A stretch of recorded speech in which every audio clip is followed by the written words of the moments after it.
Bismillahirrahmanirrahim. Assalamualaikum warahmatullahi wabarakatuh. Dan salam sejahtera kepada semua penonton-penonton di laman Sumber Inspirasi YouTube channel pada pagi Ahad yang mulia ini.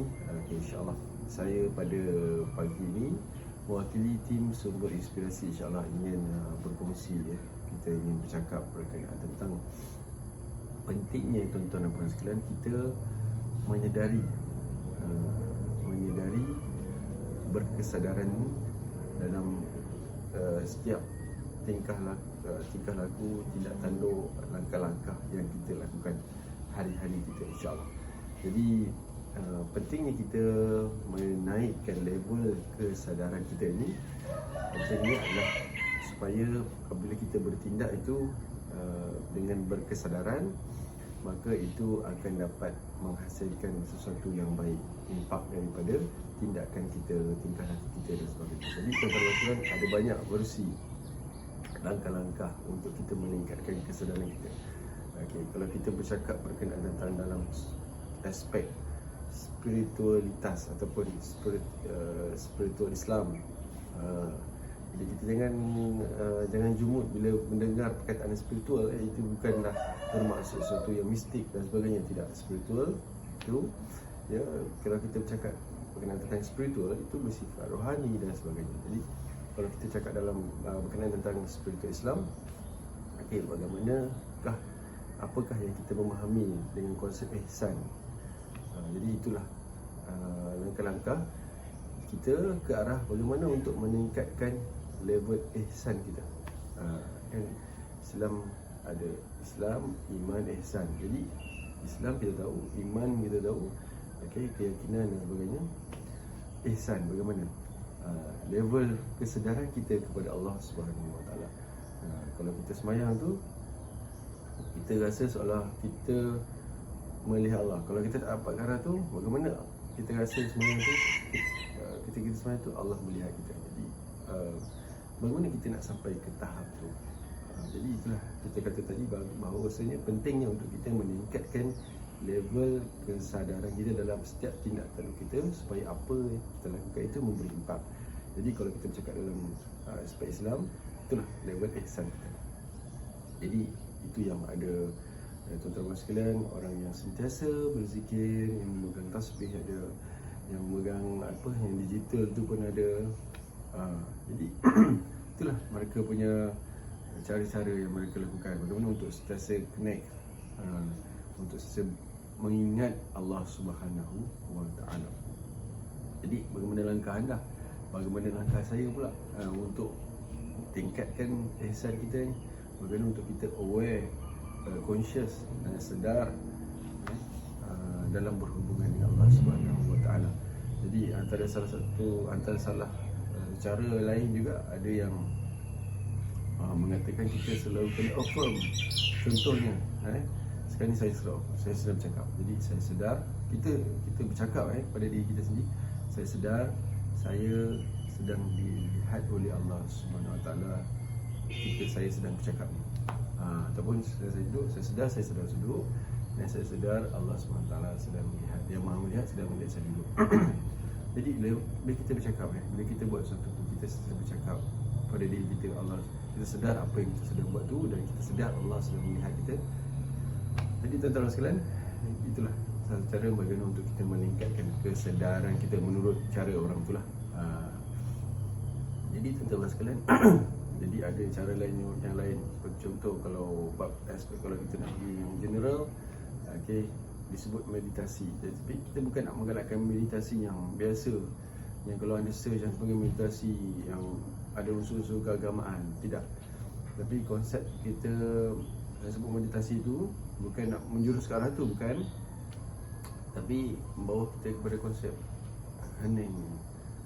Kita dekat kepada diri kita, terapi diri kita dan sebagainya, dan bersama kita dapat kita dapat ingat Allah Subhanahu Wa Taala. Ini yang paling penting. Kalau kita duduk diam sejenak dalam masa pecahkan diri kita dalam bilik dan sebagainya, masa mengaji, itu pun bentuk terapi. Itu bentuk-bentuk kita melatih kesedaran kita terhadap Allah Subhanahu Wa Taala. Jadi kalau kita duduk pun sama, duduk seorang diri ya, berzikir dan sebagainya, itu pun salah satu teknik ataupun langkah bagaimana untuk kita meningkatkan level kesedaran kita, ihsan kita tadi. Jadi tuan-tuan dan puan sekalian, dia sangat luas. Yang penting bila mana kita dapat meningkatkan level kesedaran kita ni, maka kita tengok orang yang berkesedaran tinggi, ihsan yang tinggi kepada Allah Subhanahu Wa Taala. Kita tengok bagaimana cara dia berjalan, cara dia bercakap, cara dia bertindak tanduk berlainan. Sebab dia sudah membiasakan diri dia connect ihsan. Dia sudah selalu berkesedaran tinggi. Jadi menyebabkan cara lenggak-lenggok itu berkesedaran dia, kita tengok. Jadi bila dia bercakap, dia bertindak dan sebagainya, itu sangat berkesedaran. Jadi bila mana kita nak capai ke tahap tu, mana kita level ihsan kita connect kita dengan Allah, kita kenalah perlu ada teknik-teknik, langkah-langkah praktik kita Sebab kalau kita tak ada tindak tanduk seperti ini, bagaimana untuk kita bentuk dalaman kita, batin kita, rohani kita, qalbu kita, bagaimana untuk kita membiasakan jiwa kita ke arah tu. Jadi segala percakapan yang sebut ni adalah untuk diri saya sendiri. Sebab kita tengok sekarang ni banyak permasalahan yang berlaku kerana teknologi yang kita tak salahkan teknologi, tapi kerana bila kita terlalu sangat bergantung harap kepada dunia teknologi dan sebagainya, tapi kita lupa apa yang ada dalam diri kita sendiri.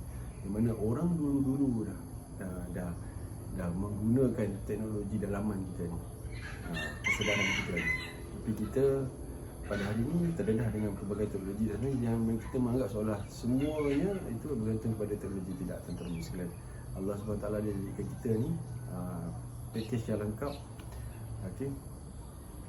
Kita pun boleh jadi makhluk yang baik, yang sempurna.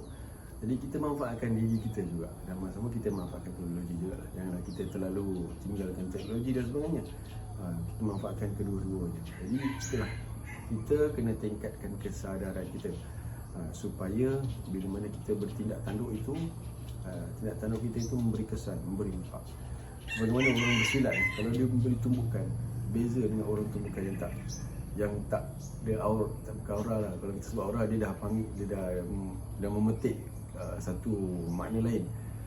Maknanya impak orang yang tumbuk silat tu berbeza dengan orang yang tak tumbuk silat. Dia ada energi dia yang merasap masuk dalam tubuh musuh. Berbeza. Jadi itulah tuan-tuan sekalian, itu perlulah. Dan tidak lain itu perlulah dilatih dengan latihan-latihan tertentu yang diajar oleh tuan guru silat tersebut. Jadi begitulah juga dengan kita. Kalau kita pun rasa kita pun tak tahu dan cari orang yang tahu, jumpa orang yang tahu. Yang penting orang itu patuh syariat, patuh Islam, kuat, kita apa, insyaAllah amal ibadatnya, insyaAllah kuat syariatnya, insyaAllah, supaya kita berada di jalan yang lurus, insyaAllah, dalam mencapai sesuatu matlamat kita di dunia ini, insyaAllah. Jadi saya rasa sekadar itu saja perkongsian saya pada pagi Ahad yang mulia ini. Jadi terima kasih kepada anda semua kerana sudi menonton bersama saya pada pagi ini di laman Sumber Inspirasi YouTube channel. Saya Syazani Rosli mengucapkan terima kasih kepada anda semua. Kami doakan agar anda semua sentiasa bahagia, berjaya di dunia dan di akhirat, insyaAllah. Jumpa lagi. Assalamualaikum warahmatullahi wabarakatuh.